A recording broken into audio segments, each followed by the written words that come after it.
அந்த மனுஷன் எப்போ வராரோ வரட்டும். பாலை காய்ச்சி வச்சு நம்ம போய் படுக்கலாம். மா அப்பா வந்துட்டாரா? எம்முடிய மூணும் எப்படி உட்காந்து பார்த்துன்னு இருக்கு பாரு. மா அப்பா வந்துட்டாரா? அப்பா வா, ஃபோன் பண்ணேன், வந்துனே இருக்காரான், கிட்ட வந்துட்டானா. ஏண்டி அவனை சீக்கிரம் வர சொல்லுதானடி, பசங்களுக்கு தூக்கமா வருது. எப்போ சாப்பிட்டு எப்போ தூங்குறது? அத்தை உங்களுக்கு தூக்கம் வருதுன்னா இட்லி ஊற்றி தட்டமா சாப்பிட்டு படுக்கிறீங்களா? வேணாண்டி அவன் தான் பரோட்டா வேணும்னு சொல்லிக்கானே, பரோட்டா சிக்கன் ரைஸ்லாம். அதுக்கோசம் தான் உட்காந்துக்கேன். இட்லி சாப்பிட்டு 7 மணிக்கு சாப்பிட்டு படுத்துட்டு இருக்க மாட்டேனே. ஓ தாய் கேள்வி, சிக்கன் ரைஸ் பரோட்டாக்காக தான் உட்காந்துக்கேன். நேரம் யோசிச்சுருக்க. அது ஒன்றும் இல்லை, பசங்களுக்கு தான் வேணும் சொன்னாரு. உங்களுக்கு எனக்குலாம் வேணும் என்னன்னு தெரியலையே. அது எப்படி எனக்கு வேணாரமா போயிடறான்னு பார்க்குறேன் நான். அவர் எல்லாருக்கும் சேர்த்து வேணாரம் சொல்லிட்டு நான் வேற சுற்றி வந்து எனக்கு இட்லி கூட ஊற்றாம நம்ம 2 பேரும் வேணாரா இல்லைன்னு தெரியல. ஏமோ அப்போ ஃபோன் பண்ணி இந்த மாதிரி பரோட்டா வேணாரம் சிக்கன் ரைஸ் வேணாரம் சொல்லும் போது நீ என்ன சொல்லியிருக்கணும்? எனக்கும் வாங்கினுவா, பாட்டிக்கு வாங்கினுவா அப்படின்னு சொல்லியிருக்கணும்ல நீ. உங்கள் அப்பா என்ன சொன்னார்? நைட்டுக்கு எதுவும் டிஃபன் செய்யாத, நான் வாங்கி வந்துடுறேன் அப்படின்னு சொன்னார். நான் யாருக்கு வாங்கி வரீங்க அப்படின்னு நான் கேட்கவே இல்லையே. சரியான லூசுமா நீ. எது நான் லூசா? ஆமாம். சரி உங்கள் அப்பா வரட்டும், என்ன வேணாலும் பார்க்கலாம். பத்தலைன்னா இட்லி தான் ஊற்றிக்கணும். அவன் இன்னைக்கு மொட்டை எனக்கு எதுவுமே வேணாமல் வரட்டும், அதுக்கப்புறம் இருக்குது பேர் அவனுக்கு கச்சேரி. அத்தை வயசான காலத்தில் உங்களுக்கு பரோட்டா சிக்கன் ரைஸ் அதெல்லாம் ஒத்துக்குமா? ஜீரணம் ஆகுமா? உங்களுக்கு ஒழுங்காக இட்லி சுட்டு தரேன், சாப்பிட்டு பாருங்க. இந்த பசங்க உட்காந்து நீங்கள் எதுக்கு சேர்த்து உட்காந்துக்குங்க எனக்கு தெரியல. ஆமாடி, டெய்லி தாண்டி இட்லி தோசை சோறு திருந்துக்கா. ஒரு நாளைக்காவது வாய்க்கு ருசியாக சாப்பிடக்கூடாதா? ஒரு நாள் சாப்பிட்டா ஜீரணம் ஆகும். சொல்ல வேண்டிய நான் சொல்லிட்டேன். அதுக்கப்புறம் ஜீரணம் ஆகல, வயிறு வலிக்குது, மாத்திரை வேணாம் மருந்து வேணாம்னு சொன்னீங்கன்னா அப்புறம் உங்களுக்கு தான் கஷ்டம். அதெல்லாம் ஜீரணம் ஆகும். அது எப்படி ஜீரணம் ஆகாமல் போவோம்? அப்பா வண்டி சத்தம் கேட்குதுமா, அப்பா வந்துட்டே இருக்கு. ஆமாம்மா, அப்பா தான் வந்திருக்காரு. வட்டம் வீட்டுக்கு வெளில தானே வேற வருவார். உள்ள அமைதியா இருங்க. என்னத்துக்கு வராம பாருமாமா. என்ன எல்லாரும் தூங்காம முடிச்சுன்னு உட்காந்துருக்கீங்க? வந்துட்டீங்களா? எவ்வளவு நேரம்? வேலையெல்லாம் சீக்கிரமா தான் முடிஞ்சிச்சு. கிளம்பும் போது தான் புதுசாக ஒரு வீடு கட்டிருக்காரு. அவர் வந்தார். வந்து இந்த வீட்டுக்கு வந்து பெயிண்ட் அடிச்சு தரணும், ஒரு 2-3 நாள் அடிச்சு முடிக்கணும் அப்படி சொல்லிட்டு கான்ட்ராக்ட் பேசிட்டு போனார். அதனால தான் லேட் ஆயிடுச்சு. அப்படிங்களா? புது வீடு கான்ட்ராக்ட் வந்துட்டேன். ஆமாண்டி, பெரிய வீடு தான்.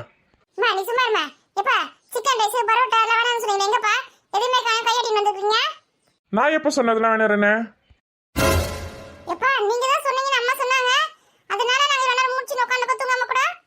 நான் அப்படியே எதுவும் சொல்லலையே. நான் எப்படி சொன்னேன்? கடைசியில் எப்படி பண்ணிட்டானே, எனக்கு அப்பவே டவுட் இருந்துச்சு. இவன் அந்த மாதிரிலாம் வாங்கி வந்து கொடுக்குற ஆள் கிடையாது. சிக்கன் ரைஸ் பிரியாணிலாம் வாங்கி தர மாட்டானே. வீட்டில் சாப்பிடுங்க, அது ஆரோக்கியம், உடம்புக்கு கெடுதல் சொல்ல ஹோட்டலில் என்ன சொன்னேன். இவன் எப்படி வேணான்னு சொன்னான்னு எனக்கு டவுட்டாக தான் இருந்தது. இந்த நம்ம மருமக சொல்கிறல வேணான்னு சொன்னானே, அதான் ஆசையாக உட்காந்துருந்தா எப்படி சொல்கிறான் பார்த்தியாம. உன்னை பற்றி எனக்கு தெரியாதா? அப்புறம் இங்கே எதுவுமே வேணாம் இல்லைங்களா? இல்லைம்மா, எதுவுமே வேணாம் இல்லையா? சரி அம்மா வந்து இட்லி ஊற்றி தரேன், சாப்பிட்டு போடுங்கண்ணே. இட்லி வேணாம், ஒன்றும் வேணாம் எனக்கு. எனக்கும் எதுவும் வேணாம். மாடி நான் படுத்துங்களா? எங்க என்ன பார்த்துருக்கீங்க? சமாதானப்படுத்துங்க. இந்த பேக் இப்படி. என்ன கோவம் 2 பேருக்கும்? என் செல்ல தங்க குட்டிங்கல்ல ரெண்டும். என் குடும்பம் விடுங்க, பார்த்துடாதீங்கப்பா. என்ன பசங்க என்ன கோவமா இருக்கு, அதுங்களை வேணா சொல்யூஷன் பண்ணிருக்க நீ. சரி ராதிகா, பசங்க 2 பேரும் கோவமா இருக்கிறாங்க. நான் வாங்கி வந்துருக்குதுல்ல பரோட்டா சிக்கன் ரைஸ் வாங்கினதுக்குல்ல, அதெல்லாம் நீ அம்மாவும் சாப்பிடுங்க.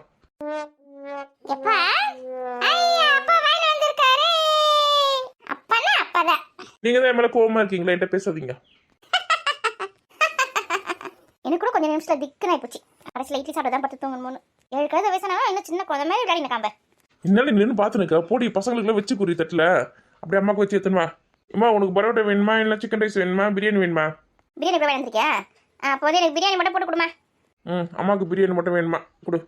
சரிங்க, அதை தட்டில் போட்டு எடுத்துன்னு வரேன். பசங்களா உங்களுக்கு என்ன வேணும்? எனக்கு பரோட்டாமா. எனக்கும் பரோட்டா. சரி அப்போ நான் வந்து சிக்கன் ரைஸ் எடுத்துக்கிறேன். எங்க உங்களுக்கு என்ன வேணும்? எனக்கு எதுவும் மீதி இருக்கோ கூட, நான் சாப்பிட்றேன். அப்புறம் வந்து நிறைய வாங்கி வந்திருக்கேன்டி. உங்கள் அக்கா வீட்டுக்கெல்லாம் கொடு, பசங்களுக்குலாம் கொடுத்துட்டு வா போய்.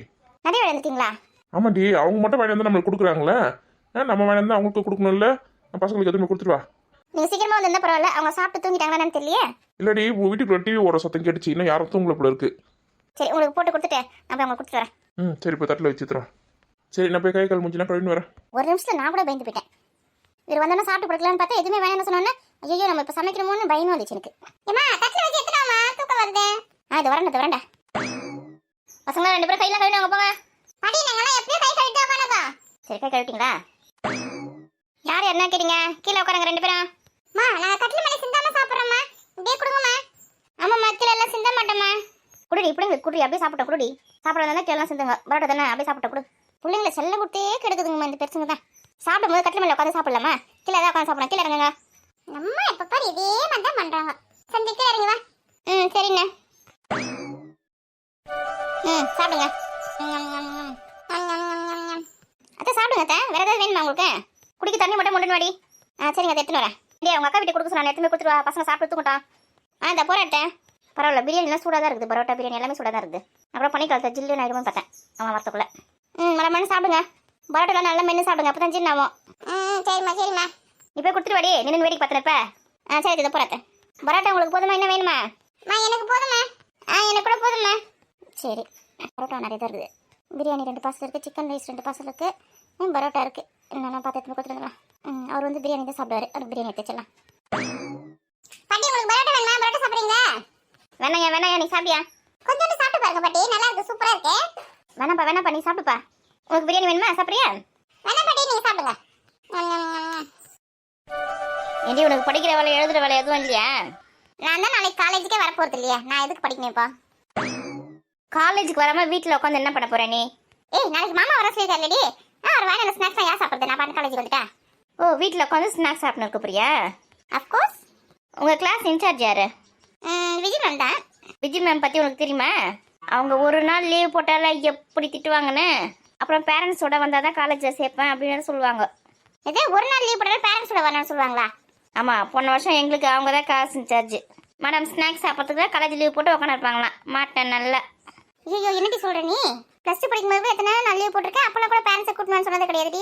இந்த ஸ்கூலில் கூட இதுனாடி காலேஜ் இது ஒரு நாள் கூட லீவ் போடக்கூடாது, லீவ் போட பேரண்ட்ஸை கூட்டணும்னு சொல்லுவாங்கன்னு சொல்கிறேன். இந்த காலேஜில் அப்படி தாண்டி. இந்த ஸ்கூலோட ரொம்ப மோசமானது. இப்படிதா ஸ்கூலே எவ்வளோ மேலு. ஏன்னா உடம்பு சரியில்லைன்னு சொன்னால் கூட விட மாட்டாங்களா? அவங்க கிட்ட இருந்து தப்பிக்கவே முடியாது. சொல்ல நீ எது சொன்னாலும். இவன் எப்படி சொல்கிறா? நாளைக்கு லீவ் போடலாமா வேணாவா? நாளைக்கு லீவ் போடலான்ற ஜாயிலேன்னு அவரை ஹோம்ஒர்க் எழுதல, எதுவுமே படிக்காத எழுதாத எதுவும் பண்ணாத, ஆட்டம் போட்டு உட்காந்துரு. ஏடி 2 பேரும் சாப்பிட்றதுக்கு வரலையா? இந்த வரமா. என்னம்மா செஞ்சுருக்கீங்க? ஏடி மாவு இருக்குதுடி, தோசை சுட்டு தரேன். மதியம் வச்சு காரக்குழம்பு இருக்குது, தொட்டு சாப்பிடுங்க. ஏம்மா சட்னி கிட்டே எதாவது அரைக்கக்கூடாது. காரக்குழம்பா? தோசை காரக்குழம்பு நல்லா இருக்காதுமா, இட்லிக்கு தான் சூப்பராக இருக்கும். சரி அப்போ இட்லி ஊற்றிடுவேன். எனக்கு இட்லி வேணாம்மா, தோசையை ஊற்றி கொடுங்கம்மா. எனக்கு தோசை வேணாம்மா, இட்லி தான் வேணும். இந்த பேர் ஆளுக்கு ஒன்று கேட்டாலாம் செஞ்சு தர முடியாது. 2 பேருக்கு இட்லியா இல்லை தோசையை கரெக்டாக சொல்லுங்க. எனக்கு தோசை தான் வேணும். உனக்கு தாடி வேணும்? சரி ஊற்றுங்க, தோசையே ஊற்றுங்க. என்ன பண்ணுறது, சட்னி அரைச்சி தர மாட்டீங்க. தோசைக்கு வந்து காரக்குழம்பு நல்லாவே இருக்காது. என்ன பண்ணுறது? இவ தோசை கேட்குறா, இவ இட்லியும் மாற்றிக்க மாட்டேன். எல்லாத்துக்கும் நான் தானே இங்கே அனுசரிச்சு போனோம். நான் தானே பெரிய பொண்ணுங்க. அவ்வளோ பெரிய பொண்ணு. சரி நீயே பெரிய பொண்ணாவே இருந்துக்கோ, நான் சின்ன பொண்ணாக வந்துக்கிறேன். சரி 2 பேரும் யார் அக்கா தங்கச்சின்னு பேசி முடிவிடுங்க. கொஞ்ச நேரம் உட்கார, காலா வலிக்குது சாமான் துறைக்கு வந்து. இம்மோ இட்லி சுட்டுட்டா தோசை சுட்டுட்டான்னு கேட்டு வந்து உட்காந்துட்டீங்களேம்மா? ஆமாம், நீங்கள் 2 பேரும் சண்டை போட்டுருக்கீங்களா? முடிட்டான், பொறுமையாக போகிறேன். ஏம்மா போமா, இவளுங்க பாட்டு அடிச்சு சண்டை போட்டுன்னு இருப்பாளுங்களா? நம்ம பாட்டு நம்ம வேலை செய்யணுமா? இது எந்த விதத்தில் நியாயம் தெரியல. சண்டை போடுங்க, நானும் பார்க்குறேன் நீங்கள் எப்படி சண்டை போடுறீங்கன்னு. டிவியில் சீரியல்லாம் பார்த்து போர் அடிக்குது. இதை பார்த்து நல்லா கொஞ்சம் என்ஜாய் பண்ணுறேன். கடைசியில் பார்த்தியா நம்ம அம்மா எப்படி மாறிட்டாங்க? ஆமாம், நானும் சொல்லி பார்த்தேன் சண்டை போடாதீங்கன்னு. நீங்களும் கேட்குற மாதிரி இல்லை. சரி உங்கள் இஷ்டத்துக்கு நானும் மாறிக்கிறேன். நான் உட்காந்து வேடிக்கை பார்க்க, நீங்கள் நல்லா சண்டை போடுங்க. ஏமோ மணி ஆகுதுமா, சாப்பிட்டு படுக்க தேவை. நாளைக்கு காலேஜுக்கு வர போனோம். போங்கம்மா. ஏன் வேலை சண்டை போடும்போது தான் காலேஜுக்கு நாளைக்கு போகணும் தெரியாதா? ஏம்மா இவ்வளோ நேரம் அவனத்துக்கு சொல்லியிருந்தா நாளைக்கு வந்து மாமா வரான் வீட்டுக்கு, அதனால காலேஜ் லீவ் போட்டு வீட்டில் உட்காந்து இருக்க போகலாம். மாமா வேணாம் ஸ்நாக்ஸ்லாம் சாப்பிட்டு உட்காந்துக்கிறதுக்கு. ரொம்ப நல்லதாக போச்சு. இரு நாளைக்கு வேறு நான் சமையல்லாம் செய்ய வேண்டியதாக இருக்குது. கறி மீன்லாம் வாங்கி தருவாருங்கப்பா. அதெல்லாம் நான் உண்டி எப்படி செய்யுதுன்னு பார்த்துருந்தேன். லீவ் போடு, உட்காந்து எனக்கு அதை க்ளீன் பண்ணி கூட வெங்காயம் தக்காளி அறுத்து கொடு. கொஞ்சம் எனக்கு அது ஈஸியாக இருக்கும். ரொம்ப சௌரியம் தாம்மா. வீட்டில் உட்காந்து வேலை செய்யறதுக்காக லீவ் போட சொல்கிறீங்களா? அம்மா இவ்வளோ லீவ் போட சொன்னால் இவ்வளோ லீவ் போட மாட்டேன். இன்னும் லீவ் போடுறேன்னு சொல்றியா? ரொம்ப சந்தோஷம் தான். நான் லீவ்லாம் போடல. மாமா வந்து அண்ணன் வேறு எடுத்து வையா, சாயங்காலமாக வந்து சாப்பிட்டுக்கிறேன். வேலைன்னு சொன்னவொன்னே எப்படி ஓடுறா பத்தியா? வீட்டு வர சொல்லணும்னா அவ்வளோ கஷ்டம். அம்மா அவள் அதுக்கு பயந்து ஓடல. அவங்களோட கிளாஸ் இன்சார்ஜ் வந்து விஜய் மேமா. ஒரு நாள் வந்து லீவ் போட்டால் கூட அவங்க வந்து பேரண்ட்ஸோடு வந்தால் தான் காலேஜில் சேர்ப்பேன்னு சொல்லுவாங்க. அதுக்கு பயந்து மேடம் வராங்களா நாளைக்கு காலேஜுக்கு? அவங்கள மாதிரி ஒரு ஆள் வந்தால் தானே நீங்களும் அடங்குவீங்க. ஏனே போன வருஷம் உனக்கு அவங்க தானே வந்தாங்க? ஆமாம்மா அவங்க தான்மா. பரவாயில்ல தான் ஞாபகம் வச்சிருக்கேன். நீ தான் புலம்பி இருப்பியா காலேஜுக்கு போயிட்டு வந்ததா? அவங்க அப்படி திட்டினாங்க எப்படி திட்டினாங்கன்னு பசங்களை வந்து லீவ் போட்டால் திட்டுவாங்க. அதை சொல்லி நீ இப்போலாம் கேட்டு தானே இருந்தேன் நான். ஓஹோ நீ வேலை செஞ்சுன்னு நினச்சா நான் பேசுறதுலாம் கேட்டுருந்தேன்யா? ஆமாம் எல்லாத்தையும் கேட்டுருந்தா இருந்தேன். இப்போ தான் கொஞ்சம் சந்தோஷமாக இருக்குது. ஒருத்தி அப்பப்போ ஸ்கூலோட லீவ் போடுவா, காலேஜில் லீவ் போட முடியாதுல. இப்போ விஜய் மேம் வந்துட்டாங்களா, நல்லா மாட்டேன். இனிமேல் ஒரு நாளாவது லீவ் போட முடியுமா பாரு. இதுக்கு தான் ஒரு பழமொழி சொல்லுவாங்க, பல நாள் திருட ஒரு நாள் ஆக்கப்படுவானு. திருட நல்லா ஆக்கப்பட்டிருக்கான் விஜய் மேம் கிட்ட. அம்மா ரொம்ப சந்தோஷமா இருக்க பாருங்க. ஆமாண்டியா வீட்டில் அடங்க ஊரில் அடைக்கிறவங்க சொல்ல பத்தியா? அந்த மாதிரி ஊரில் அடக்கத்துக்குன்னு உனக்கு ஒருத்தவங்க வந்துருக்காங்க. நல்லா மாட்டிருக்கா. ஏக்கா கோமதியா? ஏக்கோ எல்லாரும் எங்கே இருக்கீங்க? வாடி எங்கள் பெட்ரூமில் தண்ணி இருக்கோங்க. வாடி எல்லாரும் இங்கே தான் இருக்கீங்களா? ஆமாண்டி இது நடி கையில். ஏக்கா என் வீட்டுக்காரு பசங்களுக்கு வேலை சொன்னான்ல, பரோட்டா சிக்கன் ரைஸ்லாம் வேணாம், உங்களுக்கு சேர்த்து வேணுந்துக்காரு. சாப்பிடுங்க. எம்மாடியோ இந்த தோசை கிட்டது தப்பிச்சுட்டு என்னைக்கு என்னடி பசங்களுக்கு கொடுக்க வேண்டியது எதுக்கு இங்கே வந்தேப்பா? ஏக்கா அதான் சொல்கிறேன், எங்கள் வீட்டுக்கு நிறைய வேணுந்துக்காரு, உங்களுக்கு சேர்த்து வேணும் தரான். சித்தப்பாக்கு நம்ம மேலே எவ்வளோ பாசம் பார்த்தியாமா? ஆமாம் வாங்கினது கொடுத்தா பாசம் வாங்கினது கொடுக்கணும்னு வேசம் என்னவ. சரிந்தா வாங்கி வை. ஏண்டி உங்களுக்குலாம் இருக்குதா? எங்கள் எல்லாருக்குமே இருக்குதுக்கா. பசங்கிட்ட கூட நீ சாப்பிடு. இன்னும் அவருக்கு வேறு வச்சு தரல, நான் வேறு போய் சாப்பிடணும். சுட சாப்பிட்டா தான் ஜீனாவும். சரி நான் வரேன், சீக்கிரம் சாப்பிட்டு படுங்க. இந்த தங்க தோரை எதுக்கு தேவையில்லாத வரலாம், அவங்க வீட்டுக்கு மட்டும் வாங்கிட வேண்டியதானே. இதுங்களா சாப்பிடாம இருக்குதுங்க. இதுங்களை எங்கள் அப்பா வந்து கொடுப்பாரு கேட்டா. அந்த பசங்களுக்கு என்னைக்கோ ஒரு நாள் தான் வாங்கி கொடுக்குறாங்க, ஒழுங்கா கொடுக்கலாம்ல. அம்மா உனக்கு வேணா விடுமா, எங்களுக்கு கொடுமா. ஆமா இவங்க வந்து சாப்பிட்டதே கிடையாது, சிக்கன் ரைஸ் பரோட்டா இதெல்லாம் சாப்பிட்டதே கிடையாது. ஏம்மா சித்தி நம்மளை சாப்பிட சொல்லி தான் கொடுத்தாங்க. கூட இப்படி பிரியாணி அதை நீ சாப்பிட, ஃப்ரைட் ரைஸ் போதும். பரோட்டா எனக்கு பரோட்டாவே போதும்பா. ஏமா அப்பாவுக்கு எதுவுமே கொடுக்கலையாமா அவங்க? அப்பாவுக்கு மாவு இருக்குதுல, இட்லி ஊற்றி வச்சுறேன், காரக்குழம்பு சாப்பிட்டோம். ஆமா சரி, இது அப்பா நைட்டு இதெல்லாம் சாப்பிட மாட்டார்ல. அவர் எப்படி சாப்பிட மாட்டேன் சொன்னாரு? ஏமா இங்கே 3 பிளேட் தான் இருக்குது, அப்பாக்கெல்லாம் இல்லை. அப்பா வந்து ஹோட்டல்லே சாப்பிட்டுட்டு சொல்லு, எல்லா வீட்டில் வந்து இட்லி சாப்பிட்டு படுக்க சொல்லு. ஆமா இதுதான் சரியான முடிவு. நான் வேணா இந்த பிரியாணி அப்பா எடுத்து வச்சுட்டா நைட்லயும் சாப்பிடுவேன். அம்மா ஒன்றும் வேணாம், நீ எடுத்து வச்சா கூட அப்பா சாப்பிட மாட்டாரு. இதா அப்பா வந்து இட்லி தான் கேட்பாரு, இல்லை சாப்பாடு தான் கேட்பாரு. பிரியாணி நைட்டு சாப்பிட மாட்டாரு. ஒழுங்கா சாப்பிடு நீ. சரி நம்மளே சாப்பிடுவோம்.